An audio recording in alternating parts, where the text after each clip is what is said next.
Hey guys, welcome back. Stop Talk and Roll, episode 132. Your number one show for Jiu Jitsu breakdowns on YouTube. We might not be right now, but we will be. We're getting there. Real quick, I apologize. Didn't get an episode out yesterday. It was Labor Day weekend, and I got back late Monday. And while I could have recorded an episode, it would have been not up to my par. Not that this is a high bar that I have here yet, but it wouldn't have been good. So probably going forward in the future, I should probably just maybe skip holidays and just have the pre-recorded videos released on the day after, so this doesn't happen. But my apologies. One episode out of 132 that I've missed. Pretty good so far. Today we have Magro, who competed this weekend. David competing in the gi. This is the absolute division, so I believe he told me he's 135 and this guy's 185, and that's all I know. I'm talking a lot, but just some housekeeping stuff. One last thing, guys, if you send me a competition video, I'll try to do it ASAP because it's like fresh, you know what I mean? But other episodes, as I get them in, I kind of just do them as I get them. So I'll kind of make these a priority. So yeah, get them in. So the round starts. He's in the red belt. That's pretty cool. We tie up, get some gi grips. Dave with the collar tie, and Jimmy, as we call, a little guard pull. I like it. I'm assuming he has an overhook on the other side. No overhook. Okay. I just realized I forgot to open my little snipping tool. Hold on, I'm going to pause. My apologies. Okay, so not the best angle, but Dave is trying to set up a collar grip. He just got it over here. Jimmy's doing a good job breaking those grips. I would be careful standing up with your head that far forward if you're not anchored.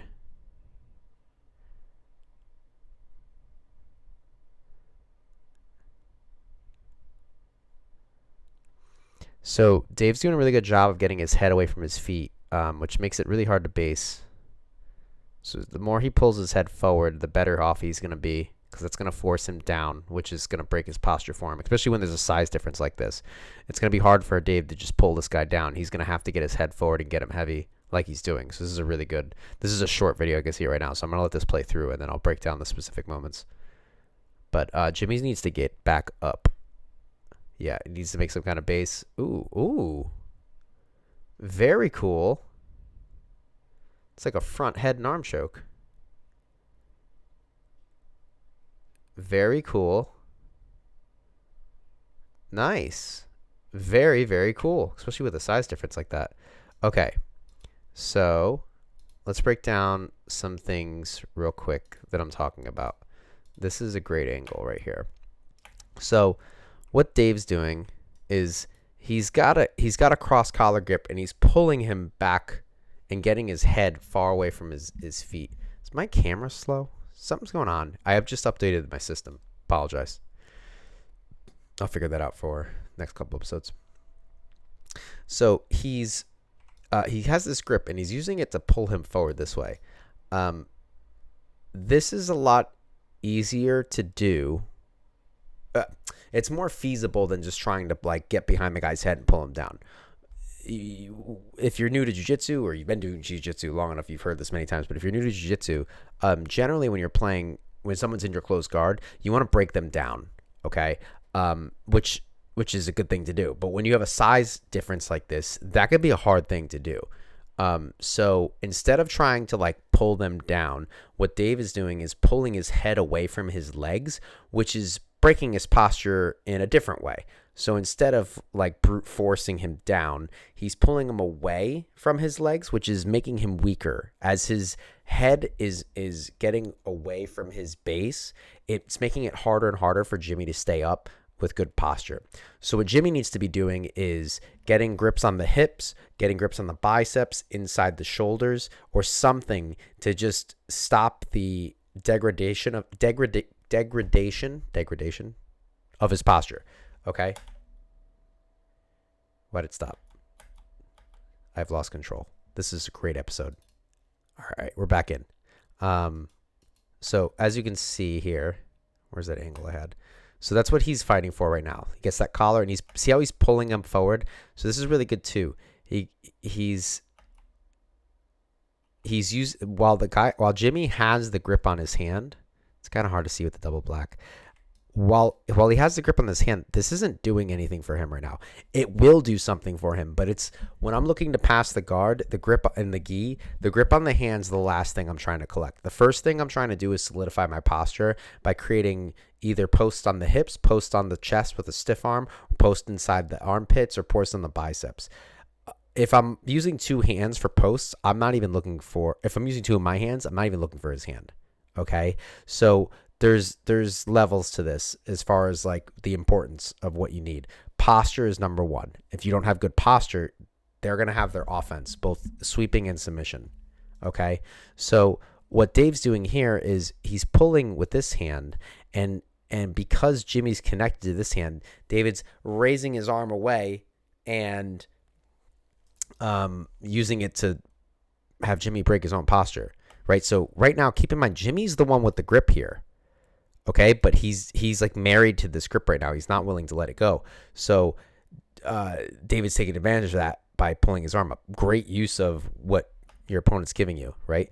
He gets that up high. Look, you can see this grip's here. Now, he is pinning him with this, but his posture is completely broken. He's not going to be able to stand up. Okay, so this isn't necessarily like bad thing right off the bat, like what you're looking at, but instead of posting out here, you could be posting into the armpit or right on the tricep or the bicep, excuse me, which would be much better because you wouldn't be so extended. You'd still be tight. You'd be strong. This is your weak like this. All right, he's got double hand grips right now, like this too. This is no good.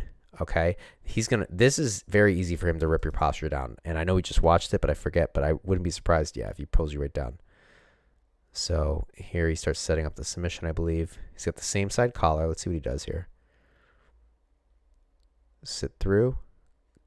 Nice. You come over. Gets the arm on the other side and shoots the hand up. Beautiful.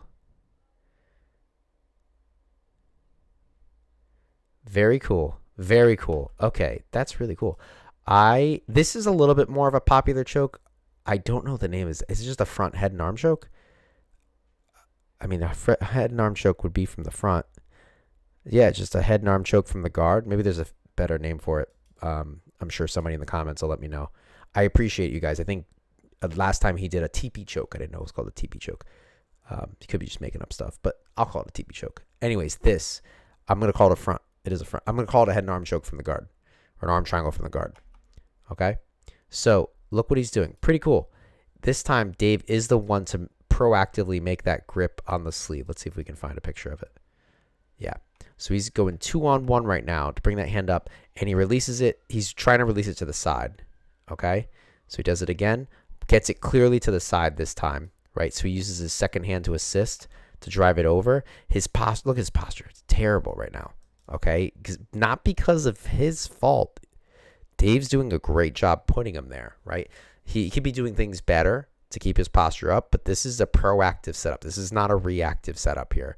It's not like this guy like fell over and just gave him this submission.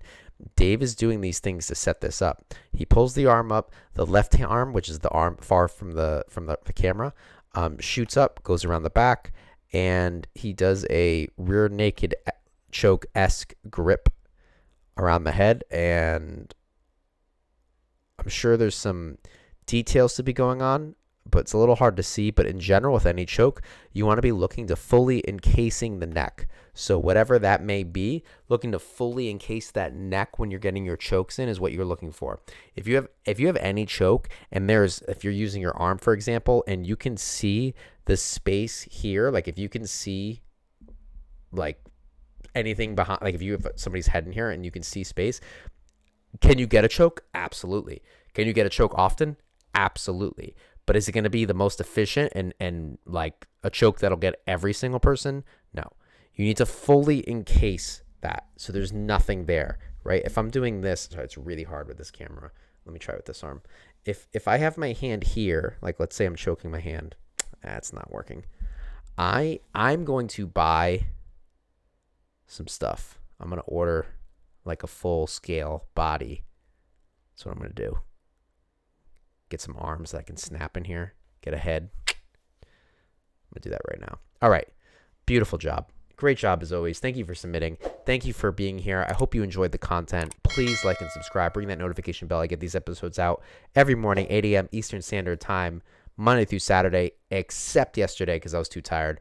But I'd love to view one of your videos. Check out the description below, and I'll get to get in touch with me. And have a lovely day.